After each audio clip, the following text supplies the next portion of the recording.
ਸ਼੍ਰੀ ਵਾਲਮੀਕ ਸਾਹਿਬ ਜੀ।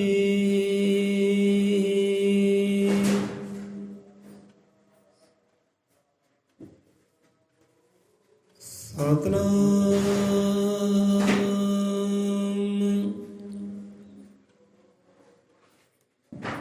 ਅਜ਼ਰ ਅਮਰ ਕਾਲਦਰਸ਼ੀ ਸ਼੍ਰੀ ਗੁਰੂ ਵਾਲਮੀਕ ਭਗਵਾਨ ਜੀ ਮਹਾਰਾਜ ਸਹਾਇ। ਸਤਿਗੁਰੂ ਗਿਆਨ ਨਾਥ ਸਤਿਗੁਰੂ ਹਰਿ ਨਾਥ ਸਤਿਗੁਰੂ ਮਕੀਤ ਨਾਥ ਸਤਿਗੁਰੂ ਮਹਾਰਾਜ ਸੰਤ ਭਗਤ ਸਭ ਜੀਵਾਂ ਦੇ ਅੰਗ ਸੰਗ ਦਾਤਾ ਜੀ ਸਹਾਈ ਹੋਣ। ਸੁਗਰਾਂ ਦੇ ਨਾਮ ਦਾ ਉਹ ਟਾਂਸਰਾ ਲੈਂਦਿਆਂ ਹੋਇਆਂ ਅੱਜ ਦਾ ਸਤਸੰਗ ਸ਼ਬਦ ਵਿਚਾਰ ਕਥਾ ਕਹਾਣੀ ਆਰੰਭ ਕਰਦੇ ਹਾਂ। ਬੋਲੇ 100 ਨਿਰਪੈ ਸ਼੍ਰੀ ਗੁਰੂ ਵਾਲਮੀਕ ਦਇਆਵਾਨ ਜੀ ਕੀ ਜੈ। ਸ਼ਬਦ ਗੁਰੂ ਕੀ ਜੈ, ਸਰਬ ਸਾਧ ਸੰਗਤ ਜੀ ਕੀ ਜੈ ਹੋਵੇ।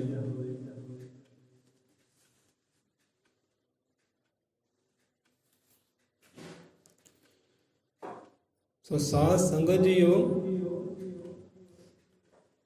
ਗੁਰੂ ਦੀ ਦਰਗਾਹ ਦੇ ਅੰਦਰ ਹਾਜ਼ਰ ਨਾਜ਼ਰ ਰੱਬ ਦੇ ਪਿਆਰੇ ਨੂੰ ਕੋਟੋ ਕੋਟ ਪ੍ਰਣਾਮ ਹੈ। ਸੋ ਘਰਾਂ ਵਿੱਚ ਸਾਜੀ ਵਿਰਾਜੀ ਸੰਗਤ ਨੂੰ ਕੋਟੋ ਕੋਟ ਪ੍ਰਣਾਮ ਹੈ। ਸਤਿ ਸ਼੍ਰੀ ਅਕਾਲ ਸਭ ਜੀਵਾਂ ਨੂੰ। ਸੋ ਵਿਚਾਰਧਾਰਾ ਕੇਵਲ ਸੁਣਨੀ ਨਹੀਂ ਹੈ, ਵਿਚਾਰਧਾਰਾ ਸਿਰਫ ਕਰਨੀ ਨਹੀਂ ਹੈ। ਹੁਣ ਗੁਰੂਆਂ ਦੇ ਸ਼ਬਦ ਹੈ, ਬਾਣੀ ਵਿਚਾਰ ਹੈ, ਜੋ ਸਤ ਸੰਗ ਹੈ, ਕਿੱਦਾਂ ਜੀਵਨ ਤਬਦੀਲ ਕਰਦੇ ਹਨ। ਜੋ ਵਿਚਾਰ ਸੁਣਿਆ ਜਾਵੇ, ਅਮਲ ਕੀਤਾ ਜਾਵੇ, ਨਿਭਾਇਆ ਜਾਵੇ, ਉੱਦਾਂ ਚੱਲਿਆ ਜਾਵੇ, ਉੱਦਾਂ ਕਮਾਇਆ ਜਾਵੇ, ਫਿਰ ਆਨੰਦ ਆਉਂਦਾ ਵਿਚਾਰਧਾਰਾ ਸੁਣਨ ਦਾ ਵੀ, ਵਿਚਾਰਧਾਰਾ ਕਰਨ ਦਾ ਵੀ। ਜਦੋਂ ਚੀਜ਼ ਨੂੰ ਜੀਵਨ ਅੰਦਰ ਉਤਾਰਿਆ ਜਾਵੇ, ਕਮਾਇਆ ਜਾਵੇ। ਸੋ ਵਿਚਾਰ ਸੁਣਨਾ ਨਹੀਂ ਹੈ, ਕਮਾਉਣਾ ਵੀ, ਅਮਲ ਵੀ ਕਰਨਾ ਹੈ। ਸੋ ਕਹਿ ਰਵਿਦਾਸ ਹਰਿ ਸਿਮਰਿਏ ਸਦਾ ਸਦਾ ਸੁਖ ਹੋਏ। ਇੱਥੇ ਜਗਤ ਗੁਰੂ ਸਤਿਗੁਰੂ ਰਵਿਦਾਸ ਮਹਾਰਾਜ ਜੀ ਆਪ ਸਮਝਾ ਰਹੇ ਜੀਵਾਂ ਨੂੰ ਕਿ ਆਓ ਭਾਈ ਸਿਮਰੀਏ। ਇੱਕ ਖੁਦਾ ਨੂੰ, ਇੱਕ ਅੱਲਾ ਨੂੰ, ਇੱਕ ਹਰੀ ਨੂੰ ਸਿਮਰੀਏ ਕਹਿੰਦੇ। ਅਸੀਂ ਕਹਿੰਦੇ ਸਿਮਰਿਆ ਹੈ, ਉਹੀ ਰੰਗ ਉਹੀ ਰੂਪ ਹੋ ਗਏ ਹਾਂ, ਤੁਸੀਂ ਵੀ ਸਿਮਰੋ ਕਹਿੰਦੇ। ਕਿਉਂ ਟੁੱਟੇ ਫਿਰਦੇ ਹੋ, ਭੱਜੇ ਫਿਰਦੇ ਹੋ, ਕਿਉਂ? ਆਓ ਸਿਮਰੋ ਕਹਿੰਦੇ, ਕਰੋ ਨੇਕ ਕਮਾਈਆਂ। ਕਹਿ ਰਵਿਦਾਸ ਹਰੀ ਸਿਮਰੀਏ, ਭਾਵ ਪਰਮਾਤਮਾ ਨੂੰ ਆਪਣੀ ਯਾਦ 'ਚ, ਚੇਤੇ 'ਚ, ਹਿਰਦੇ 'ਚ ਉਤਾਰਨਾ ਕਰੀਏ।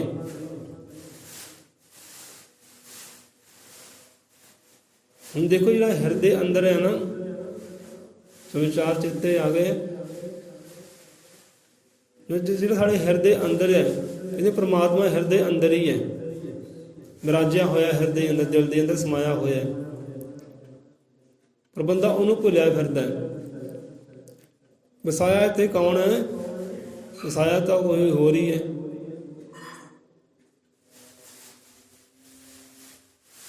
ਕਹਿੰਦੇ ਨਾ, ਇੱਕ ਦਿਲ, ਇੱਕ ਜਾਨ, ਇੱਕ ਦੇਹ ਹੈ ਤੇਰੀ। ਇਹ ਦਿਲ ਵੀ ਕਹਿੰਦੇ ਉਹਦਾ ਇੱਕ ਘਰ ਹੈ, ਉਹਦਾ ਧਾਮ ਹੈ, ਵਿਰਾਜਿਆ ਹੋਇਆ ਹੈ ਧੜਕਣ ਬਣ ਕੇ। ਪਰ ਬੰਦੇ ਦਾ ਧਿਆਨ ਨਹੀਂ ਹੈ, ਇਹ ਦਿਲ ਦੇ ਵਿੱਚ ਹੋਰ ਹੀ ਕੋਈ ਵਸਾਉਣਾ ਕੀਤਾ ਹੈ। ਹੁਣ ਦੇਖੋ, ਸੁਭਾਵਿਕ ਗੱਲ ਹੈ, ਜਿਸ ਜੀਵ ਨਾਲ ਸਾਨੂੰ ਪ੍ਰੇਮ ਹੋਏਗਾ ਨਾ, ਮੁਹੱਬਤ ਹੋਏਗੀ, ਉਹ ਜੀਵ ਦਾ ਸਾਨੂੰ ਚੇਤਾ ਆਉਂਦਾ ਹੈ, ਬੰਦਾ ਉਹਨੂੰ ਸਿਮਰਦਾ ਹੈ, ਹਰ ਵੇਲੇ ਚੇਤੇ ਕਰਦਾ ਹੈ, ਯਾਦ ਕਰਦਾ ਹੈ ਉਹਨੂੰ। ਚਾਹੇ ਰਾਤ ਨੂੰ ਸੌਂਦਾ, ਅੱਖ ਬੰਦ ਕਰਦਾ, ਤਾਂ ਵੀ ਉਹਨੂੰ ਚੇਤੇ ਕਰਕੇ ਸਿਮਰ ਕੇ ਸੌਂਦਾ ਹੈ। ਉਹ ਯਾਦ 'ਚ ਖੁੱਭ ਕੇ ਆਪਣੇ ਆਪ ਨੂੰ ਗਵਾ ਕੇ ਸੌਂਦਾ ਹੈ, ਯਾਦਾਂ 'ਚ ਗੁੰਮ ਹੋ ਜਾਂਦਾ ਉਹਦੀਆਂ। ਜਿਹੜਾ ਪ੍ਰੇਮ ਹੁੰਦਾ ਹੈ, ਜਿਹੜਾ ਚੇਤੇ ਵਿੱਚ ਹੁੰਦਾ ਹੈ। ਇਹ ਦੇਖਿਓ ਇੱਦਾਂ ਬੰਦਾ ਜਿਸ ਬੰਦੇ ਨੂੰ ਪ੍ਰੇਮ ਕਰਦਾ, ਯਾਦ 'ਚ ਉਤਾਰਦਾ ਹੈ, ਚੇਤੇ 'ਚ ਉਤਾਰਦਾ ਹੈ, ਸਿਮਰ 'ਚ ਉਤਾਰਦਾ ਹੈ, ਉਹਦੇ ਨਾਲ ਹਰ ਵੇਲੇ ਜੁੜਿਆ ਰਹਿੰਦਾ ਹੈ। ਚਾਹੇ ਉਹ ਜਾਗਦਾ ਹੈ, ਚਾਹੇ ਸੁੱਤਾ ਹੈ, ਚਾਹੇ ਖਾ ਰਿਹਾ ਹੈ ਤਾਂ ਵੀ ਚੇਤਾ ਆਏਗਾ ਉਹ ਪ੍ਰੇਮੀ ਦਾ। ਜੇ ਪੀ ਰਿਹਾ ਹੈ ਤਾਂ ਵੀ ਚੇਤਾ ਆਏਗਾ, ਤਾਂ ਵੀ ਉਹਦੀ ਯਾਦ ਨਾਲ ਜੁੜੇਗਾ ਜਿਹਦੇ ਨਾਲ ਪ੍ਰੇਮ ਹੈ, ਜਿਹੜਾ ਚੇਤੇ ਵਿੱਚ ਹੈ। ਨਹਾਉਂਦਿਆਂ ਧੋਂਦਿਆਂ ਪਹਿਨਦਿਆਂ ਸੰਸਾਰ 'ਚ ਵਿਚਰਦਿਆਂ ਕੋਈ ਮਿਲਦਾ ਹੈ ਤਦ ਵੀ ਚੇਤੇ ਆਏਗਾ ਉਹ ਪ੍ਰੇਮੀ। ਜੇ ਕੋਈ ਵਿਛੜਦਾ ਹੈ ਤਦ ਵੀ ਚੇਤਾ ਆਏਗਾ ਪ੍ਰੇਮੀ ਦਾ। ਉਹਦੀ ਯਾਦ ਨਾਲ ਉਹ ਐਟੋਮੈਟਿਕ ਜੁੜੇਗਾ, ਕਿਉਂਕਿ ਉਹ ਚੇਤੇ ਵਿੱਚ ਵੀ ਹੈ, ਸਿਮਰਨ ਵਿੱਚ ਵੀ ਹੈ, ਹਿਰਦੇ ਵਿੱਚ ਵੀ ਹੈ, ਪ੍ਰੇਮ ਵਿੱਚ ਵੀ ਉਹੀ ਹੈ। ਏਦਾਂ ਹੋ ਜਾਂਦਾ ਹੈ। ਹੁਣ ਇੱਥੇ ਉਹ ਜੀਵ ਜਿਹੜਾ ਸੰਸਾਰੀ ਹੈ, ਇੱਥੇ ਕਰਤਾਰ ਨੂੰ ਹਿਰਦੇ 'ਚ ਧਾਰਨ ਕਰਨ ਦੀ ਲੋੜ ਹੈ, ਕਰਤਾਰ ਨੂੰ ਯਾਦ ਵਿੱਚ ਸਿਮਰਨ 'ਚ ਉਤਾਰਨ ਦੀ ਲੋੜ ਹੈ, ਪਰਮਾਤਮਾ ਨੂੰ, ਉਹ ਰੱਬੀ ਨੂਰ ਨੂੰ। ਉਹਨੂੰ ਕਦੇ ਯਾਦ ਵਿਚਾਰ ਆਪਣੇ ਸਿਮਰਨ 'ਚ ਉਤਾਰ, ਚੇਤੇ ਕਰ ਉਹਨੂੰ। ਖਾਂਦਿਆਂ ਪੀਂਦਿਆਂ ਸੌਂਦਿਆਂ ਜਾਗਦਿਆਂ ਸੰਸਾਰ 'ਚ ਵਿਚਰਦਿਆਂ ਜਦੋਂ ਸੰਸਾਰੀ ਪ੍ਰੇਮੀ ਨੂੰ ਚੇਤੇ 'ਚ ਰੱਖਦਾ ਹੈ ਨਾ, ਖਾਂਦਾ ਤਾਂ ਵੀ ਚੇਤੇ ਆਉਂਦਾ, ਪੀਂਦਾ ਤਾਂ ਵੀ ਚੇਤੇ ਆਉਂਦਾ ਹੈ। ਇੱਦਾਂ ਕਹਿੰਦੇ ਰੱਬ ਨੂੰ ਵੀ ਚੇਤੇ 'ਚ ਰੱਖ, ਕਿਉਂਕਿ ਇਹ ਹਿਰਦਾ ਹੈ ਨਾ, ਹਿਰਦਾ ਅਸਲ ਵਿੱਚ ਉਹਦਾ ਹੀ ਘਰ ਹੈ, ਪਰ ਵਸਾਇਆ ਕੋਈ ਹੋਰ ਹੈ। ਇਹ ਹਿਰਦੇ ਅੰਦਰ ਵਸਾਇਆ ਕੋਈ ਹੋਰ ਹੈ ਤੇ ਘਰ ਕਦੇ ਹੋਰ ਦਾ ਹੈ। ਕਹਿੰਦੇ ਚੇਤੇ ਕਰ, ਯਾਦ ਕਰ, ਸਿਮਰ ਉਹਨੂੰ। ਕਹਿੰਦੇ ਸੰਸਾਰੀ ਪ੍ਰੇਮੀ ਨੂੰ ਸਿਮਰਦਾ ਯਾਦ ਕਰਦਾ ਹੈ, ਹਰ ਵੇਲੇ ਤੈਨੂੰ ਚੇਤੇ ਆਉਂਦਾ ਹੈ, ਹਰ ਵੇਲੇ ਉਹਦੀ ਸੂਰਤ ਮੂਹਰੇ ਅੱਖਾਂ ਮੂਹਰੇ ਆਉਂਦੀ ਹੈ, ਹਰ ਵੇਲੇ ਉਹਦੀ ਯਾਦ ਨਾਲ ਜੁੜਿਆ ਰਹਿੰਦਾ ਹੈ। ਇੱਦਾਂ ਕਹਿੰਦੇ ਰੱਬ ਨੂੰ ਕਦੇ ਚੇਤੇ ਕਰ, ਸਿਮਰ ਕਹਿੰਦੇ ਉਹਨੂੰ। ਹੁਣ ਦੇਖੋ ਸੰਸਾਰੀ ਬੰਦੇ ਨੂੰ ਚੇਤੇ ਕਰਦਾ ਹੈ, ਬਾਰ-ਬਾਰ ਚੇਤੇ ਕਰਦੇ, ਖਾਂਦਿਆਂ ਪੀਂਦਿਆਂ ਪ੍ਰੇਮ ਬਣਿਆ ਰਹਿੰਦਾ ਉਹਦੇ ਨਾਲ, ਚਲ ਵਧੀਆ ਸੋਹਣੀ ਗੱਲ ਹੈ।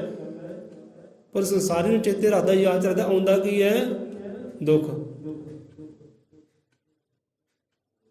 ਸੰਸਾਰੀ ਜੀਵ ਹੈ ਨਾ, ਉਹਨੂੰ ਬਾਰ-ਬਾਰ ਚੇਤੇ ਕਰਦਾ ਹੈ, ਬਾਰ-ਬਾਰ ਉਹਨੂੰ ਸਿਮਰਦਾ ਹੈ, ਬਾਰ-ਬਾਰ ਉਹਦੇ ਵਿੱਚ ਖੁੱਭਦਾ ਹੈ, ਆਪਣੇ ਆਪ ਨੂੰ ਗਵਾਉਂਦਾ ਹੈ, ਤੇ ਪਾਉਂਦਾ ਕੀ ਹੈ? ਦੁੱਖ। ਕਿ ਹਾਏ ਮੇਰੇ ਤੋਂ ਦੂਰ, ਹਾਏ ਮੇਰੇ ਤੋਂ ਦੂਰ, ਹਾਏ ਕਿਤੇ ਮੇਲ ਮਿਲਾਪ ਹੋ ਜਾਏ, ਹਾਏ ਇੱਦਾਂ ਹੋ ਜਾਏ। ਜਿੰਨਾ ਚੇਤੇ ਕਰੇ, ਜਿੰਨਾ ਸਿਮਰੇ, ਜਿੰਨਾ ਦੀ ਯਾਦ ਆਪਣੇ ਆਪ ਨੂੰ ਗਵਾਏਗਾ, ਓਨਾ ਹੀ ਉਹ ਦੁਖੀ ਹੋਏਗਾ।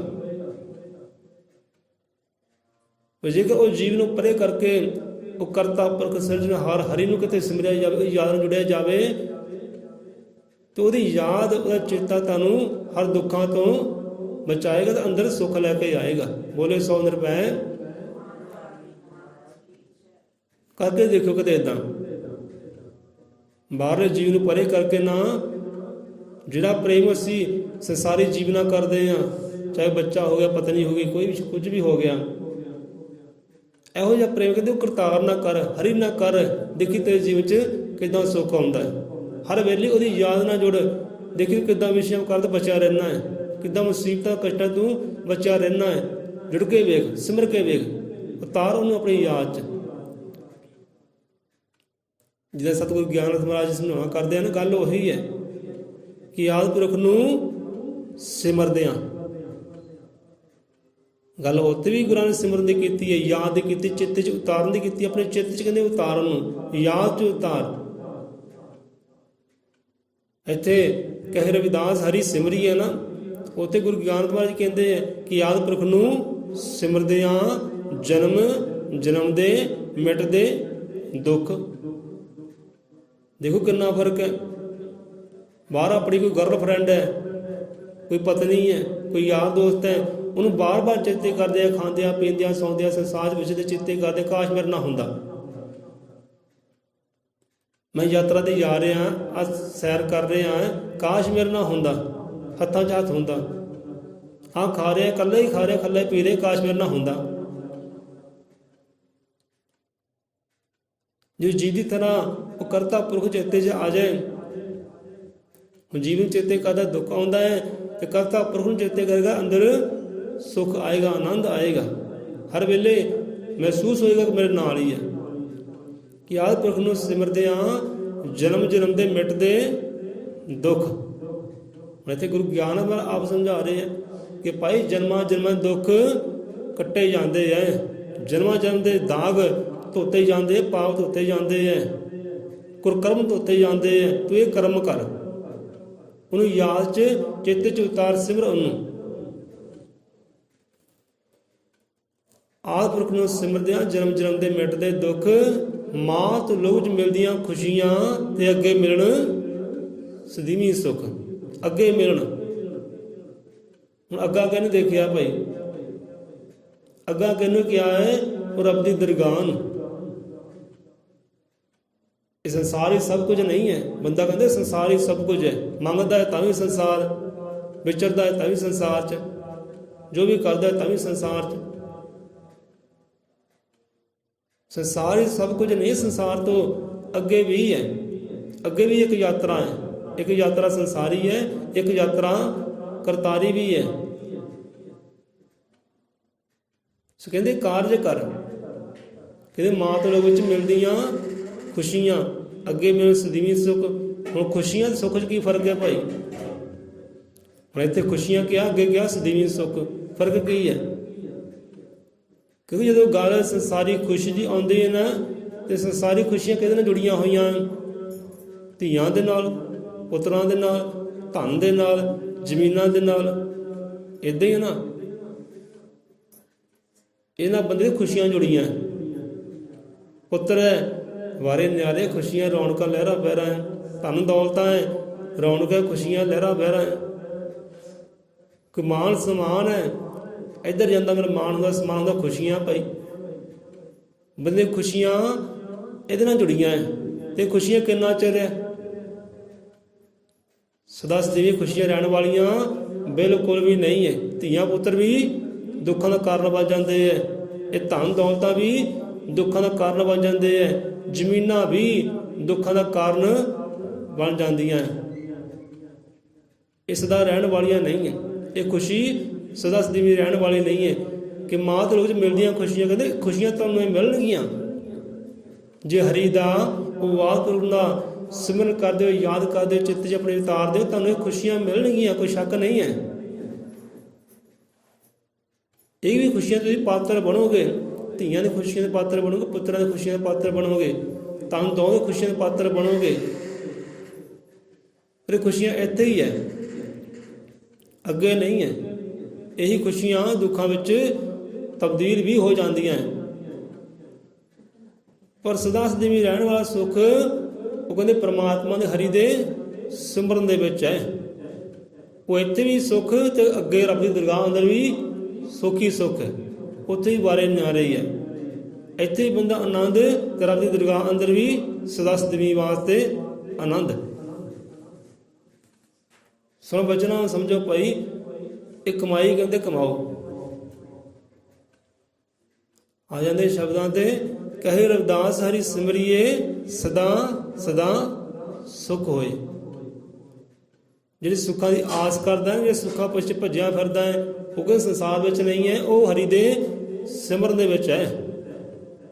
ਸੰਸਾਰੀ ਪਦਾਰਥਾਂ ਵਿੱਚ ਸੁੱਖ ਨਹੀਂ ਹੈ, ਉਹ ਸ਼ਾਂਤੀ ਨਹੀਂ ਹੈ।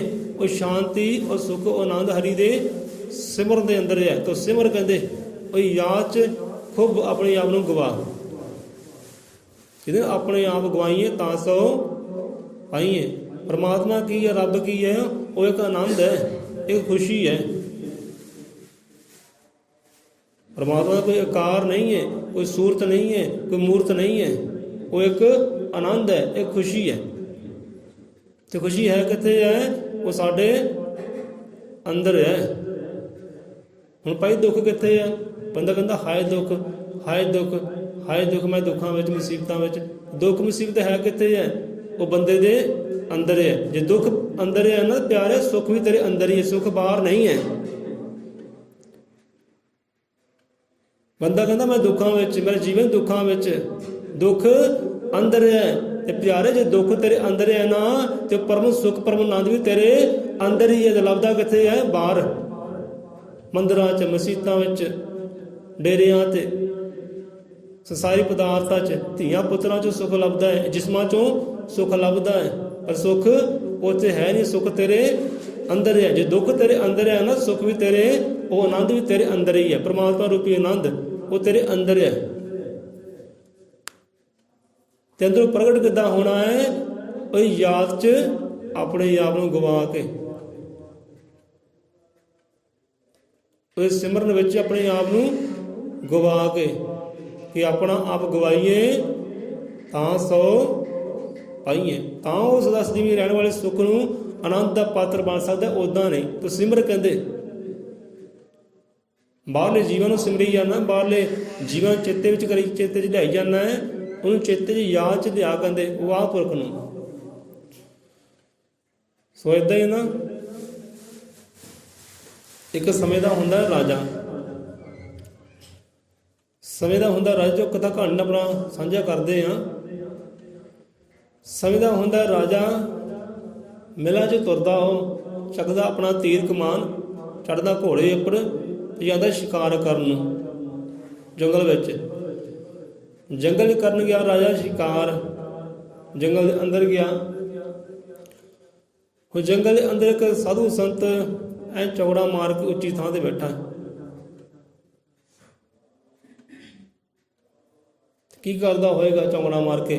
ਉਹ ਹਰੀ ਦਾ ਸਿਮਰਨ ਕਰਦਾ ਹੈ, ਭਗਤ ਕਰਦਾ ਹੈ, ਯਾਦ ਨਾਲ ਜੁੜਿਆ ਹੈ। ਕੋਈ ਸਾਧੂ ਸੰਤ ਜੰਗਲਾਂ ਵਿੱਚ ਕਿਉਂ ਜਾਂਦੇ ਹੈ? ਕਿ ਦੁਨੀਆਦਾਰੀ ਤੋਂ ਪਰੇ ਹੋ ਜਾਣ, ਕੋਈ ਦੁਨੀਆਦਾਰੀ ਜੀਵਨ ਨੂੰ ਆਵਾਜ਼ ਨਾ ਦੇਵੇ, ਵਿਘਨ ਨਾ ਪਾਵੇ। ਦੁਨੀਆ ਦੇ ਪਰੇ ਹੋ ਕੇ ਜੰਗਲੀ ਚਲੇ ਗਏ। ਜੰਗਲ ਜਾਣ ਦਾ ਹੋਰ ਵੀ ਮਕਸਦ ਹੈ, ਵਿਚਾਰ ਹੈ। ਜੰਗਲਾਂ ਅੰਦਰ ਜਾਣਾ, ਪੇੜ ਪੌਦਿਆਂ ਅੰਦਰ ਜਾਣਾ, ਇਹਨਾਂ ਪਰਬਤਾਂ ਗੁਫਾਵਾਂ ਅੰਦਰ ਜਾਣਾ। ਇੱਥੇ ਜਾ ਕੇ ਭਗਤੀ ਕੀਤੀ ਨਾ ਸੰਤਾਂ ਗੁਰੂਆਂ ਨੇ, ਗੁਫਾਵਾਂ 'ਚ ਬਹਿ ਕੇ, ਉੱਚੇ ਉੱਚੇ ਪਰਬਤਾਂ 'ਤੇ ਬਹਿ ਕੇ, ਜੰਗਲਾਂ 'ਚ ਬਹਿ ਕੇ। ਜੰਗਲਾਂ ਵਿੱਚ ਕਿਉਂ ਗਏ? ਕਿਉਂਕਿ ਪ੍ਰਕਿਰਤੀ ਹੈ, ਕੁਦਰਤ ਹੈ। ਬੰਦਾ ਜਿੰਨਾ ਕੁਦਰਤ ਦੇ ਨੇੜੇ ਜਾਏਗਾ ਨਾ, ਉਹ ਪ੍ਰਕਿਰਤੀ ਦੇ ਨੇੜੇ ਜਾਏਗਾ, ਓਨਾ ਹੀ ਉਹ ਆਨੰਦ ਦਾ ਪਾਤਰ ਬਣੇਗਾ, ਓਨਾ ਹੀ ਉਹਨੂੰ ਪ੍ਰਮਾਤਮਾ ਜਿਹੜਾ ਨਾ ਮਹਿਸੂਸ ਹੋਏਗਾ। ਜਿੰਨਾ ਉਹਦੀ ਕੁਦਰਤ 'ਚ ਖੁੱਬਦਾ ਜਾਏਗਾ, ਉਹਦੀ ਪ੍ਰਕਿਰਤੀ ਵਿੱਚ ਲੀਨ ਹੋਏਗਾ। ਕਹਿੰਦੇ ਰੱਬ ਨਾਮ ਦੀ ਚੀਜ਼ ਹੈ, ਕਿੱਦਾਂ ਪਤਾ ਲੱਗੇ? ਰੱਬ ਨਾਮ ਦੀ ਚੀਜ਼ ਹੈ, ਕਿੱਦਾਂ ਪਤਾ ਲੱਗੇ? ਕਹਿੰਦੇ ਪਿਆਰੇ ਇੱਕ ਬੀਜ ਲੈ ਲੈ, ਬੀਜ ਲੈ ਲੈ, ਗਮਲੇ 'ਚ ਪਾ ਲੈ, ਧਰਤੀ 'ਚ ਉਹਨੂੰ ਪਾ ਦੇ, ਨਿੱਤ ਰੋਜ਼ ਦੇਖ ਉਹਨੂੰ ਕੀ ਤਬਦੀਲੀ ਹੋ ਰਹੀ ਹੈ। ਜੇ ਧਰਤੀ ਦਾ ਸਾਹਮਣਾ ਕਰਕੇ ਧਰਤੀ ਹਿੱਕ ਨੂੰ ਚੀਰ ਕੇ ਬਾਹਰ ਆ ਰਿਹਾ ਨਾ, ਉਹ ਕਹਿੰਦੇ ਕੌਣ ਹੈ? ਧਰਤੀ ਦੀ ਹਿੱਕ ਨੂੰ ਚੀਰ ਕੇ ਜਿਹੜਾ ਬੀਜ ਹੁਣ ਬਾਹਰ ਆ ਰਿਹਾ ਹੈ, ਉਹ ਕਹਿੰਦੇ ਕੌਣ ਹੈ? ਉਹ ਉਹੀ ਹੈ ਜਿਹਨੂੰ ਤੂੰ ਰੱਬ ਕਹਿੰਦਾ, ਜਿਹਨੂੰ ਤੂੰ ਆਨੰਦ ਕਹਿੰਦਾ, ਜਿਹਨੂੰ ਖੁਸ਼ੀ ਕਹਿੰਦਾ, ਤੇ ਉਹੀ ਚੀਜ਼ ਹੁਣ ਬਾਹਰ ਆ ਰਹੀ ਹੈ, ਉਹੀ ਪ੍ਰਫੁੱਲਿਤ ਹੋ ਰਹੀ ਹੈ, ਇਹ ਉਹੀ ਹੈ। ਸੋ ਇਸੇ ਕਰਕੇ ਨਾ ਉਹ ਕੁਦਰਤ ਅੰਦਰ ਗਏ ਹੈ, ਪ੍ਰਕਿਰਤੀ ਅੰਦਰ ਗਏ ਹੈ, ਜੰਗਲਾਂ ਵਿੱਚ ਗਏ ਹੈ, ਗੁਫਾਵਾਂ ਵਿੱਚ ਗਏ, ਉੱਚੇ ਉੱਚੇ ਪਰਬਤਾਂ ਉੱਤੇ ਗਏ ਹੈ। ਇੱਕ ਤਾਂ ਸੰਸਾਰ ਦੇ ਸ਼ੋਰ ਸ਼ਰਾਬੇ ਤੋਂ ਪਰੇ ਹੋਏ ਹੈ, ਤੇ ਕੁਦਰਤ ਦੇ ਨਾਲ ਉਹਨੇ ਸਾਂਝ ਬਣੀ ਹੈ, ਪ੍ਰੀਤ ਬਣੀ ਹੈ। ਜਿੰਨੀ ਪ੍ਰੀਤ ਕੁਦਰਤ ਨਾਲ ਹੋਏਗੀ, ਪੇੜ ਪੌਦਿਆਂ ਦੇ ਨਾਲ, ਪਹਾੜਾਂ ਨਾਲ ਹੋਏਗੀ, ਓਨਾ ਹੀ ਰੱਬ ਮਹਿਸੂਸ ਹੋਏਗਾ, ਉਹਨੇ ਤੁਹਾਨੂੰ ਖੂਬਸੂਰਤ ਸੰਸਾਰ ਲੱਗੇਗਾ। ਸਹੀ ਤਰੀਕਾ। ਸੋ ਇੱਦਾਂ ਸਾਧੂ ਸੰਤ ਬੈਠੇ ਹੈ, ਚੌਂਕੜਾ ਲਗਾਇਆ, ਤੇ ਚਿਹਰੇ 'ਤੇ ਇੱਕ ਵੱਖਰੀ ਮੁਸਕਾਨ ਹੈ, ਵੱਖਰਾ ਹੀ ਆਨੰਦ ਹੈ, ਵੱਖਰੀ ਹੀ ਖੁਸ਼ੀ ਹੈ। ਐ ਚਿਹਰਾ ਖੜਿਆ ਹੋਇਆ। ਰਾਜੇ ਨੇ ਦੇਖਿਆ ਸੰਤ ਨੂੰ, ਸਾਧੂ ਨੂੰ, ਹਾਂ ਚਿਹਰੇ 'ਤੇ ਬੜਾ ਨੂਰ ਹੈ, ਬੜੀ ਖੁਸ਼ੀ ਹੈ, ਬੜੀਆਂ ਰੌਣਕਾਂ, ਲਹਿਰਾਂ ਬਹਿਰਾਂ ਲੱਗੀਆਂ ਚਿਹਰੇ ਉੱਪਰ, ਤੇ ਇਹੋ ਜਿਹੀ ਰੌਣਕ ਤਾਂ ਮੇਰੇ ਚਿਹਰੇ 'ਤੇ ਵੀ ਹੈ ਨਹੀਂ। ਕਿੰਨਾ ਹਿਰਦਾ ਭਰਿਆ ਹੋਏਗਾ ਖੁਸ਼ੀਆਂ ਦੇ ਨਾਲ, ਆਨੰਦ ਦੇ ਨਾਲ, ਬਾਹਰੋਂ ਪਤਾ ਲੱਗ ਜਾਂਦਾ ਕਿ ਬੰਦੇ ਦਾ ਚਿਹਰਾ ਹੈ ਨਾ, ਸਭ ਕੁਝ ਦੱਸ ਦਿੰਦਾ ਹੈ।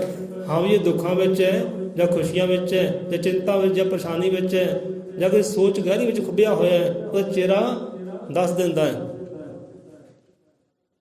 ਚਿਹਰਾ ਪੜ੍ਹਨ ਦੀ ਬੰਦੇ ਕੋਲ ਕਲਾ ਹੋਵੇ, ਸੰਤ ਰਹਿਬਰ ਹੋਏ, ਉਹ ਚਿਹਰਾ ਦੇਖ ਕੇ ਦੱਸ ਦਿੰਦੇ, ਹਾਂ ਵੀ ਇਹਦੀ ਹੁਣ ਭਾਵਨਾ ਕਿਹੜੀ ਹੈ, ਲੁੱਟਣ ਵਾਸਤੇ ਆਇਆ ਜਾਂ ਲੁਟਾਉਣ ਵਾਸਤੇ ਆਇਆ,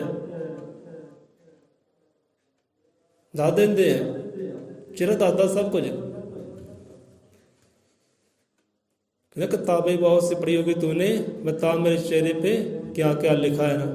सुनिया होना आपने। सो चेहरा सब कुछ दसदा है। हाँ भी बंदे अंदरों खुशियां है ਜਾਂ ਬੰਦਾ ਗਮ ਦੇ ਵਿੱਚ ਡੁੱਬਿਆ ਫਿਰਦਾ ਹੈ, ਦੱਸ ਦਿੰਦਾ ਚਿਹਰਾ। ਹੁਣ ਚਿਹਰਾ ਵੇਖਿਆ ਸੰਤਾਂ ਦਾ ਰਾਜੇ ਨੇ ਕਿ ਹਾਂ ਵੀ ਰੌਣਕਾਂ ਲਹਿਰਾ ਮੈਂ ਬਹੁਤ ਕਿੰਨਾ ਕੁ ਆਨੰਦ ਹੋਏਗਾ, ਇਹੋ ਜਿਹਾ ਆਨੰਦ ਤਾਂ ਮੇਰੇ ਅੰਦਰ ਵੀ ਹੈ ਨਹੀਂ। ਹੁਣ ਗੋਡਿਆਂ ਭਾਰ ਹੋਇਆ, ਸੰਤਾਂ ਨੂੰ ਪ੍ਰਣਾਮ ਕੀਤਾ। ਜੋ ਹਿਰਦੇ ਦੀ ਗੱਲ ਹੈ ਹੁਣ ਸਾਂਝੀ ਕਰਨਾ ਚਾਹੁੰਦਾ ਹੈ, ਜੋ ਹਿਰਦੇ 'ਚ ਸਵਾਲ ਉਪਜਿਆ ਸਾਂਝਾ ਕਰਨਾ ਚਾਹੁੰਦਾ ਹੈ। ਇਹ ਸਾਧੂ ਸੰਤੋ ਆਪ ਨੂੰ ਇਹ ਰਾਜੇ ਦਾ ਕੋਟਨ ਕੋਟ ਪ੍ਰਣਾਮ ਹੈ। ਆਪ ਦੇ ਸਾਧਨਾ ਵਿੱਚ ਭਗਤੀ 'ਚ ਵਿਘਨ ਪਾ ਰਹੇ ਹੈ। ਖਿਮਾ ਦਾ ਜਾਚਕ ਹਾਂ, ਅੱਖਾਂ ਖੋਲੋ ਤੇ ਮੇਰੇ ਸਵਾਲ ਦਾ ਜਵਾਬ ਕਹਿੰਦੇ ਦਿਓ। ਆਪ ਦੇ ਚਿਹਰੇ ਦਾ ਨੂਰ ਵੇਖ ਕੇ, ਚਿਹਰੇ ਦੇ ਆਨੰਦ ਨੂੰ ਵੇਖ ਕੇ ਮੇਰੇ ਸਵਾਲ ਪੈਦਾ ਹੋਇਆ ਹੈ, ਮੇਰੇ ਸਵਾਲ ਦਾ ਜਵਾਬ ਦਿਓ। ਮੈਂ ਫਲਾਣਾ ਰਾਜਾ। ਸੰਤਾਂ ਨੇ ਅੱਖਾਂ ਖੋਲੀਆਂ। ਹਾਂ ਵੀ ਰਾਜਨ ਆ ਗਿਆ ਜੀ, ਆਇਆ। ਉਹਨੂੰ ਕਹਿੰਦੇ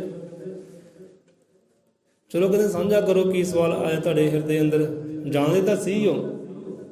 ਮੈਂ ਮੁਸਕਰਾਉਂਦਾ ਚਿਹਰਾ, ਖੁਸ਼ੀਆਂ ਨਾਲ ਖਿੜਿਆ ਹੋਇਆ ਚਿਹਰਾ, ਜਿਹਦਾ ਗੁਲਾਬ ਕਰਦਾ ਨਾ, ਗੁਲਾਬ ਦਾ ਫੁੱਲ ਖਿੜਿਆ ਹੁੰਦਾ ਹੈ ਤੇ ਲੋਕੀ ਕੀ ਕਹਿੰਦੇ ਇਹਨੂੰ, ਕਿ ਖਿੜਿਆ ਹੋਇਆ ਗੁਲਾਬ ਹੈ। ਇੱਦਾਂ ਸੰਤਾਂ ਦਾ ਚਿਹਰਾ ਵੀ ਹਰ ਵੇਲੇ ਖਿੜਿਆ ਰਹਿੰਦਾ ਗੁਲਾਬ ਦੀ ਤਰ੍ਹਾਂ। ਤੇ ਗੁਲਾਬ ਖਿੜਿਆ ਹੋਵੇ ਨਾ, ਆਉਂਦੇ ਜਾਂ ਪਤਾ ਲੱਗ ਜਾਂਦਾ ਖਿੜਿਆ ਭਾਈ, ਖੜਿਆ ਹੈ। ਤੇ ਖੜਿਆ ਹੋਇਆ ਗੁਲਾਬ ਸਾਨੂੰ ਕੀ ਦਿੰਦਾ ਹੈ, ਖੁਸ਼ੀਆਂ, ਸਾਨੂੰ ਸੁਗੰਧੀਆਂ ਦਿੰਦਾ, ਮਹਿਕਾ ਦਿੰਦਾ ਹੈ, ਕਿਉਂਕਿ ਖੜਿਆ ਹੈ ਨਾ, ਰੌਸ਼ਨ ਹੈ। ਇੱਦਾਂ ਹੀ ਸੰਤਾਂ ਦੇ, ਸਾਧੂ ਸੰਤਾਂ ਦਾ ਹਰ ਵੇਲੇ ਚਿਹਰਾ ਰੌਸ਼ਨ ਰਹਿੰਦਾ, ਖੜਿਆ ਰਹਿੰਦਾ ਗੁਲਾਬ ਦੀ ਤਰ੍ਹਾਂ। ਗੁਲਾਬ ਹੀ ਹੁੰਦੇ ਹੋ ਕਿ ਸਤਿਗੁਰੂ ਫੁੱਲ ਗੁਲਾਬ ਦਾ ਮੇਰੀ ਝੋਲੀ ਆਣ ਪਿਆ। ਕਹਿੰਦੇ ਨਾ ਸੰਤਾਂ ਦਾ ਫਰਮਾਨ ਹੈ ਕਿ ਸਤਿਗੁਰੂ ਗੁਲਾਬ ਦਾ ਫੁੱਲ ਹੀ ਤੇ ਹਰ ਵੇਲੇ ਖੜਿਆ ਰਹਿੰਦਾ ਹੈ। ਜਿਹੜਾ ਖੜਿਆ ਹੋਵੇ ਨਾ, ਆਉਂਦੇ ਜਾਂ ਪਤਾ ਲੱਗਦਾ ਹੈ ਕਿ ਹਾਂ ਵੀ ਖੜਿਆ ਹੈ। ਹੁਣ ਰਾਜੇ ਨੇ ਕਹਿਣ ਲੱਗਾ ਕਿ ਮਹਾਰਾਜ ਤੁਹਾਡੇ ਚਿਹਰੇ ਤੇ ਰੌਣਕਾਂ ਬੜੀਆਂ, ਖੁਸ਼ੀਆਂ ਬੜੀਆਂ, ਆਨੰਦ ਬੜਾ ਹੈ, ਮੈਂ ਮਹਿਸੂਸ ਕੀਤਾ। ਦਾਦਾ ਚਿਹਰਾ ਕਹਿੰਦੇ ਆਪਦੇ ਕੋਲ ਕੋਈ ਇਹੋ ਜਿਹੇ ਪਦਾਰਥ ਵੀ ਹੈ ਨਹੀਂ। ਮੈਂ ਕਿ ਰਾਜਾ ਹਾਂ, ਮੇਰੇ ਕੋਲ ਹਾਥੀ ਵੀ ਹੈ, ਘੋੜੇ ਵੀ ਹੈ, ਹਥਿਆਰ ਵੀ ਹੈ, ਸੈਨਾ ਵੀ ਹੈ, ਸੇਵਕ ਵੀ ਹੈ, ਨਰ ਨਾਰੀਆਂ ਵੀ ਹੈ, ਸੇਵਾਦਾਰ ਐਡੇ ਉੱਚੇ ਉੱਚੇ ਮਹਿਲ ਵੀ ਹੈ, ਚੁਬਾਰੇ ਵੀ ਹੈ, ਹੈ ਨਾ, ਤੇ ਖਾਣ ਪੀਣ ਨੂੰ ਹਰ ਇੱਕ ਸ਼ੈ ਹੈ, ਅੰਨ ਜਲ ਸਭ ਕੁਝ ਹੈ। ਇਹ ਸਭ ਕੁਝ ਹੋਣ ਦੇ ਬਾਵਜੂਦ ਵੀ ਮੈਂ ਦੁੱਖਾਂ ਵਿੱਚ ਹਾਂ, ਮੇਰੇ ਅੰਦਰ ਸੁੱਖ ਨਹੀਂ, ਆਨੰਦ ਨਹੀਂ ਹੈ। ਤੇ ਆਪਦੇ ਕੋਲੇ ਵਸਤੂਆਂ ਵੀ ਹੈ ਨਹੀਂ, ਫਿਰ ਵੀ ਤੁਸੀਂ ਆਨੰਦ ਹੋ। ਚਿਹਰੇ ਤੇ ਮੁਸਕਾਨ ਹੈ, ਇੱਕ ਨੂਰ ਹੈ। ਇਹ ਕਿੱਦਾਂ ਕਹਿੰਦੇ? ਸੰਤ ਕਹਿਣ ਲੱਗੇ, ਸਾਧੂ ਕਹਿਣ ਲੱਗੇ, ਚਲ ਫਿਰ ਸੁਣ ਰਾਜਨ, ਤੇਰੇ ਕੋਲ ਮਹਿਲ ਕਹਿੰਦੇ ਹੈ, ਘਰ-ਬਾਰ ਹੈ ਤੇਰੇ ਕੋਲ, ਚੰਗੀ ਜਾਇਦਾਦ ਹੈ, ਚੰਗੇ ਹਥਿਆਰ ਹੈ, ਚੰਗੀ ਸੈਨਾ ਹੈ, ਚੰਗਾ ਖਾਵਣ, ਚੰਗਾ ਪੀਵਣ ਹੈ, ਹਾਥੀ ਘੋੜੇ ਚੰਗੇ ਹੈ। ਤੂੰ ਇਹਨਾਂ ਵਿੱਚੋਂ ਆਪਣੀ ਖੁਸ਼ੀਆਂ ਭਾਲਦਾ ਹੈ, ਇਹਨਾਂ ਵਿੱਚੋਂ ਆਨੰਦ ਭਾਲਦਾ ਹੈ, ਜਦ ਕਿ ਇਹਨਾਂ ਅੰਦਰ ਆਨੰਦ ਹੈ ਨਹੀਂ ਹੈ। ਤੂੰ ਕਹਿੰਦਾ ਨਾ ਮੇਰੇ ਕੋ ਮਹਿਲ ਰੂਪੀ ਖੁਸ਼ੀ ਹੈ, ਹਾਥੀ ਘੋੜੇ ਖੁਸ਼ੀਆਂ ਮੇਰੇ ਕੋ, ਕਿ ਤੁਹਾਡੀਆਂ ਖੁਸ਼ੀਆਂ ਇਹਨਾਂ ਵਿੱਚ ਹੈ। ਤੇ ਇਹਨਾਂ ਚੀਜ਼ਾਂ ਵਿੱਚ ਤੁਸੀਂ ਆਨੰਦ ਭਾਲਦੇ, ਸੁੱਖ ਭਾਲਦੇ, ਪਿਆਰੇ, ਇਹਨਾਂ ਚੀਜ਼ਾਂ ਵਿੱਚ ਆਨੰਦ ਹੈ ਨਹੀਂ ਹੈ, ਤੁਸੀਂ ਭਾਲ ਰਹੇ ਹੋ। ਤੇ ਅਸੀਂ ਕਿਧਰੋਂ ਭਾਲਦੇ ਹਾਂ? ਅਸੀਂ ਇਹਨਾਂ ਚੀਜ਼ਾਂ 'ਚ ਸੁੱਖ ਨਹੀਂ ਭਾਲਦੇ, ਆਨੰਦ ਨਹੀਂ ਭਾਲਦੇ, ਅਸੀਂ ਭਾਲਦੇ ਆਪਣੇ ਅੰਦਰੋਂ। ਚੌੜਾ ਮਾਰ ਕੇ ਬੈਠੇ ਆ ਨਾ, ਜੇ ਸੁੱਖ ਪਾਇਆ, ਆਨੰਦ ਪਾਇਆ, ਜੇ ਰੌਣਕਾਂ ਆਈਆਂ ਨਾ, ਜੇ ਖੜੇ ਹੋਏ ਆ, ਤੇ ਖੜੇ ਕਿੱਦਾਂ ਹੈ? ਅੰਦਰ ਦੀ ਕਮਾਈ ਕਰਕੇ, ਅੰਦਰ ਦਾ ਧਿਆਨ ਕਰਕੇ। ਜੇ ਕੱਲ੍ਹ ਸ਼ਬਦ ਲਏ ਸੀ ਨਾ ਕਿ ਸ਼ਬਦ ਗੁਰੂ ਕੋਲ ਲੈ ਕੇ ਹੋ ਕੇ ਅੰਤਰ ਧਿਆਨ, ਕਿ ਤੁਹਾਡਾ ਧਿਆਨ ਕਿੱਧਰ ਹੈ? ਕਿੱਧਰ ਧਿਆਨ ਬੰਦੇ ਦਾ? ਬਾਹਰ। ਬੰਦਾ ਧਿਆਨ ਬਾਹਰ ਹੈ, ਅੰਦਰ ਤਾਂ ਹੈ ਹੀ ਨਹੀਂ। ਬਾਹਰਲੇ ਸੁੱਖਾਂ ਵਿੱਚ ਧਿਆਨ ਹੈ ਕਿ ਆਹ ਚੀਜ਼ ਮੈਂ ਹਾਜ਼ਰ ਕਰ ਲੂੰ ਤੇ ਸੁੱਖ ਪਾ ਲੂੰ, ਆ ਕਮਾਈਆਂ ਮੈਂ ਕਮਾ ਲੂੰ ਤੇ ਸੁੱਖ ਪਾ ਲੂੰ। ਉਹ ਕੀਤੀਆਂ ਹੋਈਆਂ ਕਮਾਈਆਂ ਵੀ ਦੁੱਖਾਂ ਦਾ ਕਾਰਨ ਬਣ ਜਾਂਦੇ ਹੈ। ਧੀਆਂ ਪੁੱਤ ਹਰ ਸ਼ੈ ਦੁੱਖਾਂ ਦਾ ਬਣ ਜਾਂਦੀ ਕਾਰਨ। ਬੰਦਾ ਸੰਸਾਰ ਵਿੱਚ ਹੀ ਖੁਸ਼ੀ ਭਾਲਦਾ, ਸੰਸਾਰ ਵਿੱਚ ਹੀ ਆਨੰਦ ਭਾਲਦਾ, ਸੰਸਾਰ ਅੰਦਰ ਆਨੰਦ ਹੈ ਨਹੀਂ ਹੈ। ਧਿਆਨ ਕਿੱਧਰ ਹੈ? ਬਾਹਰ। ਸਾਰਾ ਸਾਰਾ ਧਿਆਨ ਬਾਹਰ ਹੈ ਕਿ ਆਹ ਕਰਮ ਕਾਂਡ ਕੱਢ ਲੂੰ ਮੈਂ ਤੇ ਆਨੰਦ ਆ ਜਾਊ, ਸੁੱਖ ਆ ਜਾਊ। ਤਾਂ ਨਹੀਂ, ਉਹ ਪਿਆਰੇ ਸੰਸਾਰ ਦੇ ਧਿਆਨ ਨੂੰ ਪਰੇ ਕਰਕੇ ਨਾ ਧਿਆਨ ਅੰਦਰ ਕਰ, ਕਹਿੰਦੇ ਅੰਦਰਲੀ ਕਮਾਈ ਕਰ, ਕਿ ਬਾਹਰਲੇ ਪਦਾਰਥਾਂ ਵਿੱਚ ਸੁੱਖ ਨਹੀਂ ਹੈ। ਤੁਸੀਂ ਭਾਲਦੇ ਹੋ ਸੁੱਖ ਬਾਹਰਲੇ ਪਦਾਰਥਾਂ ਵਿੱਚੋਂ, ਮਹਿਲਾਂ ਵਿੱਚੋਂ, ਅੰਨ ਜਲ ਵਿੱਚੋਂ, ਇਹ ਸੁੰਦਰ ਵਸਤਾਂ ਵਿੱਚੋਂ, ਇਹ ਸ਼ੀਸ਼ਿਆਂ ਵਿੱਚੋਂ ਤੁਸੀਂ ਸੁੱਖ ਭਾਲਦੇ ਹੋ, ਪਰ ਇਹਨਾਂ ਵਿੱਚ ਸੁੱਖ ਨਹੀਂ ਹੈ। ਇਹਨਾਂ ਵਿੱਚ ਸਿਰਫ ਖੁਸ਼ੀ ਹੈ। ਗੁਰੂ ਗਿਆਨ ਮਾਰਗ ਕਹਿੰਦੇ ਖੁਸ਼ੀ ਹੈ, ਮਾਤ ਲੋਕ ਮਿਲਦੀਆਂ ਖੁਸ਼ੀਆਂ, ਇਹਨਾਂ ਵਿੱਚ ਖੁਸ਼ੀ ਹੈ ਜੋ ਚੰਦ ਸਮੇਂ ਤੱਕ ਰਹਿਣ ਵਾਲੀ ਹੈ, ਸਦਾ ਸਦੀਵੀ ਨਹੀਂ। ਜਿਹੜੀ ਆਨੰਦ ਦੇ ਨਾਲ, ਖੁਸ਼ੀ ਦੇ ਨਾਲ, ਜੋ ਸੁੱਖ ਦੇ ਨਾਲ ਇਹ ਮੁੱਖ ਖੜਿਆ ਰਹਿੰਦਾ ਹੈ, ਬੰਦਾ ਆਨੰਦ ਰਹਿੰਦਾ ਹੈ ਹਰ ਵੇਲੇ, ਉਹ ਸਦਾ ਸਦੀਵੀ ਵਾਲਾ ਆਨੰਦ ਕਹਿੰਦੇ ਉਹ ਸਾਡੇ ਅੰਦਰ ਹੈ। ਤੁਸੀਂ ਅੰਦਰ ਦੀ ਭਾਲ ਕਰੋ। ਅਸੀਂ ਭਾਲਿਆ ਹੈ, ਪਾਇਆ ਹੈ, ਅੰਦਰੋਂ ਪਾਇਆ ਉਹ ਸੁੱਖ, ਅੰਦਰੋਂ ਪਾਇਆ ਆਨੰਦ, ਬਾਹਰੋਂ ਨਹੀਂ ਪਾਇਆ। ਤੁਸੀਂ ਅਜੇ ਬਾਹਰ ਹੀ ਲੱਭਦੇ ਹੋ।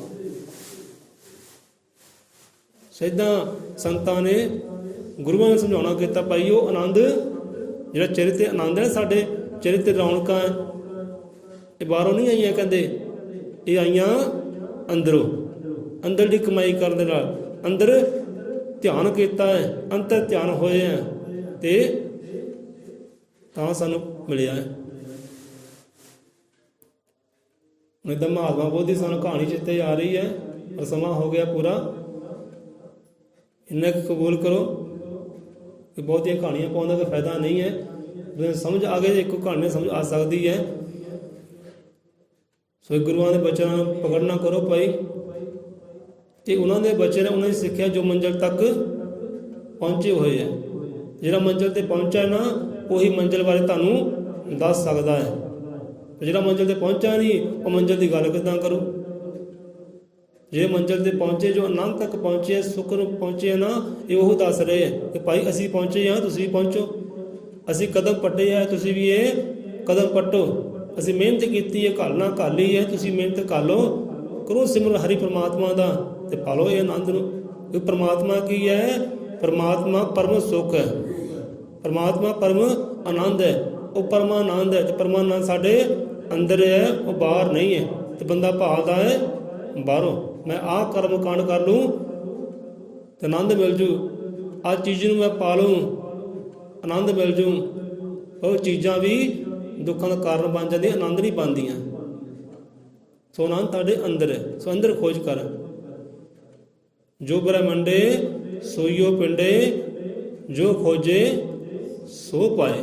ਜਿਹੜਾ ਖੋਜਣਾ ਕਰਦਾ ਹੈ ਨਾ, ਤੇ ਖੋਜਣਾ ਕਿੱਥੋਂ ਕਰਦਾ? ਅੰਦਰੋਂ। ਜਿਹੜਾ ਪਰਮਾਨੰਦ ਕਹਿੰਦੇ ਬਾਹਰ ਕਣ ਕਣ ਦੇ ਵਿੱਚ ਹੈ ਕਿ ਪਿਆਰਿਆ, ਉਹੀ ਪਰਮਾਨੰਦ ਤੇਰੇ ਅੰਦਰ ਵੀ ਹੈ। ਜੋ ਹੈ ਪਿੰਡੇ ਸੋ ਬ੍ਰਹਮੰਡੇ, ਜੋ ਖੋਜੇ ਸੋ ਪਾਏ। ਜਿਹੜਾ ਖੋਜਣਾ ਕਰਦੇ ਆ ਨਾ, ਬਾਹਰੋਂ ਨਹੀਂ ਅੰਦਰੋਂ, ਉਹਨਾਂ ਨੂੰ ਕਹਿੰਦੇ ਮਿਲਦਾ ਹੈ। ਸੋ ਮਹਾਤਮਾ ਬੁੱਧ ਨੇ ਇੱਕ ਦਿਨ ਬੰਦੇ ਨੂੰ ਕਿਹਾ, ਬੰਦਾ ਆਇਆ ਕਿ ਹਾਂਜੀ ਮਹਾਤਮਾ ਜੀ, ਆਨੰਦ ਪਾਉਣਾ, ਸੁੱਖ ਪਾਉਣਾ, ਭਗਵਾਨ ਨੂੰ ਕਹਿੰਦੇ ਪਾਉਣਾ ਹੈ। ਹੁਣ ਮਹਾਤਮਾ ਬੁੱਧ ਭਗਵਾਨ ਦੀ ਗੱਲ ਨਹੀਂ ਕਰਦੇ, ਉਹ ਜਦੋਂ ਵੀ ਗੱਲ ਕਰਦੇ ਧਿਆਨ ਦੀ ਗੱਲ ਕਰਦੇ ਆ, ਅੰਤਰ ਧਿਆਨ ਦੀ ਗੱਲ ਕਰਦੇ, ਭਗਵਾਨ ਦੀ ਗੱਲ ਤਾਂ ਕਰਦੇ ਹੀ ਨਹੀਂ। ਹੁਣ ਬੰਦਾ ਆ ਗਿਆ, ਭਗਵਾਨ ਨੂੰ ਕਹਿੰਦੇ ਪਾਉਣਾ ਹੈ। ਮਹਾਤਮਾ ਬੁੱਧ ਜੀ ਕਹਿਣਗੇ, ਪਿਆਰਾ ਇੱਦਾਂ ਇੱਕ ਹੀਰਾ ਹੈ, ਕਹਿੰਦੇ ਮੋਤੀ ਹੈ ਇੱਕ ਬੜਾ ਅਨਮੋਲ, ਤੇ ਸਾਡੇ ਕਮਰੇ ਅੰਦਰ ਹੀ ਹੈ, ਜਿੱਥੇ ਬੈਠੇ ਨਾ, ਇਹ ਕਮਰੇ ਅੰਦਰ ਹੀ ਖੋਜ ਕਹਿੰਦੇ ਉਹਨੂੰ, ਖੋਜ ਕਹਿੰਦੇ। ਸੋ ਬੰਦੇ ਨੇ ਸਾਰਾ ਕਮਰਾ ਛਾਣ ਦਿੱਤਾ, ਪੱਤਾ ਪੱਤਾ ਛਾਣ ਦਿੱਤਾ, ਪਰ ਮੋਤੀ ਲੱਭੇ ਹੀ ਨਹੀਂ। ਥੱਕ ਗਿਆ, ਹੱਕ ਗਿਆ, ਮਲ ਗਿਆ, ਕ੍ਰੋਧ 'ਚ ਆ ਗਿਆ ਕਿ ਨਹੀਂ ਮਹਾਤਮਾ ਜੀ ਹੈ ਨਹੀਂ, ਲੱਭਾ ਹੀ ਨਹੀਂ। ਕਿ ਤੁਸੀਂ ਆਨੰਦ ਕਿੱਥੇ ਭਾਲਦੇ ਹੋ? ਸੁੱਖ ਕਿੱਦਾਂ ਭਾਲਦੇ ਹੋ? ਰੱਬ ਨੂੰ ਕਿੱਥੋਂ ਭਾਲਦੇ ਹੋ? ਕਹਿੰਦੇ ਬਾਹਰੋਂ। ਬਾਹਰ ਹੀ ਖੋਜੀ ਜਾਂਦੇ, ਬਾਹਰ ਹੀ ਖੋਜੀ ਜਾਂਦੇ ਆਨੰਦ ਨੂੰ। ਉਹ ਕਹਿੰਦੇ ਪਿਆਰਾ, ਜੇ ਮੋਤੀ ਬਾਹਰ ਨਹੀਂ ਨਾ, ਤੇ ਭਗਵਾਨ ਹੀ ਬਾਹਰ ਨਹੀਂ, ਭਗਵਾਨ ਤੇਰੇ ਅੰਦਰ ਹੈ, ਉਹ ਆਨੰਦ ਤੇਰੇ ਅੰਦਰ ਹੈ। ਅਸੀਂ ਤਾਂ ਤੈਨੂੰ ਸਮਝਾਉਣ ਵਾਸਤੇ ਕਿਹਾ ਹੈ ਕਿ ਮੋਤੀ ਲੱਭ। ਕਹਿੰਦੇ ਮੋਤੀ ਬਾਹਰ ਨਹੀਂ ਹੈ ਨਹੀਂ, ਕਹਿੰਦੇ ਕੋਈ ਮੋਤੀ ਇੱਥੇ ਹੈ ਨਹੀਂ, ਕੋਈ ਹੀਰਾ ਕੋਈ ਇੱਥੇ। ਅਸੀਂ ਤੈਨੂੰ ਸਮਝਾਉਣ ਵਾਸਤੇ ਗੱਲ ਕਹੀ ਹੈ, ਕੋਈ ਹੀਰਾ ਹੈ ਨਹੀਂ ਬਾਹਰ ਜਿਹੜਾ ਤੈਨੂੰ ਲੱਭੇ। ਕਹਿੰਦੇ ਉਹ ਹੀਰਾ ਆਨੰਦ ਵਾਲਾ ਪਰਮਾਨੰਦ ਤੇਰੇ ਅੰਦਰ ਹੈ, ਧਿਆਨ ਕਰ। ਕਹਿੰਦੇ ਫਿਰ ਮਹਾਤਮਾ ਬੁੱਧ ਜੀ ਨੇ ਚੌਂਕੜਾ ਮਰਾਇਆ, ਜੁਗਤੀ ਦਿੱਤੀ, ਢੰਗ ਦਿੱਤਾ ਕਿ ਆਹ ਤੈਨੂੰ ਢੰਗ ਦਿੰਦੇ ਆ, ਆਹ ਤੈਨੂੰ ਦਿੱਤੀ ਜੁਗਤੀ, ਐਦਾਂ ਚੌਂਕੜਾ ਮਾਰ, ਅੱਖਾਂ ਕਰ ਲੈ ਬੰਦ ਤੇ ਸਿਮਰ ਉਹਨੂੰ। ਕਹਿੰਦੇ ਇਹ ਯਾਦ 'ਚ ਆਪਣੇ ਆਪ ਨੂੰ ਗਵਾ, ਮਹਿਸੂਸ ਕਰ ਕੀ ਤੈਨੂੰ ਮਹਿਸੂਸ ਹੁੰਦਾ ਹੈ। ਸੋ ਮਿੰਟ 15 ਹੋਏ, 20 ਹੋਏ, ਅੱਧਾ ਘੰਟਾ ਹੋਇਆ, ਘੰਟਾ ਹੋਇਆ, ਤੇ ਘੰਟੇ ਬਾਅਦ ਅੱਖਾਂ ਖੋਲੀਆਂ। ਉਹ ਬੰਦੇ ਨੇ ਜਿਹੜਾ ਕਹਿੰਦਾ ਭਗਵਾਨ ਨੂੰ ਪਾਉਣਾ, ਆਨੰਦ ਨੂੰ ਪਾਉਣਾ, ਘੰਟੇ ਬਾਅਦ ਅੱਖਾਂ ਖੋਲੀਆਂ, ਫਿਰ ਕਹਿਣ ਲੱਗਾ ਹਾਂਜੀ ਮਹਾਤਮਾ ਜੀ ਅੰਦਰ ਹੀ ਹੈ। ਉਹ ਸੁੱਖ ਕਹਿੰਦੇ ਅੰਦਰ ਹੀ ਹੈ, ਮੈਂ ਤਾਂ ਮੂਰਖ ਤਾਂ ਬਾਹਰ ਹੀ ਲੱਭਦਾ ਰਿਹਾ ਅੱਜ ਤੱਕ, ਵਾਕਈ ਉਹ ਅੰਦਰ ਹੀ ਹੈ। ਉਹ ਸੁੱਖ ਪਰਮਾਨੰਦ ਕਹਿੰਦੇ ਅੰਦਰ ਹੀ ਹੈ, ਮੈਂ ਮਹਿਸੂਸ ਕਰ ਲਿਆ। ਕਿਉਂਕਿ ਹੁਣ ਉਹਨੇ ਸੰਤਾਂ ਕੋਲ ਲੈ ਲਈ ਜੁਗਤੀ, ਸੰਤਾਂ ਕੋਲ ਲੈ ਲਿਆ ਢੰਗ, ਉਹ ਕਲਾ ਲੈ ਲਈ।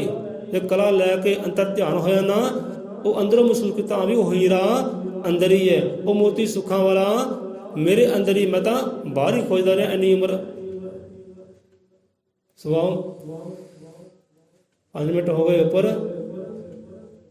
ਬੋਲੇ 100 ਰੁਪਏ ਅਜ਼ਮਤ ਤ੍ਰਿਕਾਲ ਦੇ ਸ੍ਰਿਸ਼ਟੀ ਕਰਤਾ, ਵਾਲਮੀਕ ਦਇਆਵਾਨ ਜੀ ਕੀ ਜੈ। ਕਹੇ ਰਵਿਦਾਸ ਹਰੀ ਸਿਮਰਿਏ ਸਦਾ ਸਦਾ ਸੁਖ ਹੋਏ।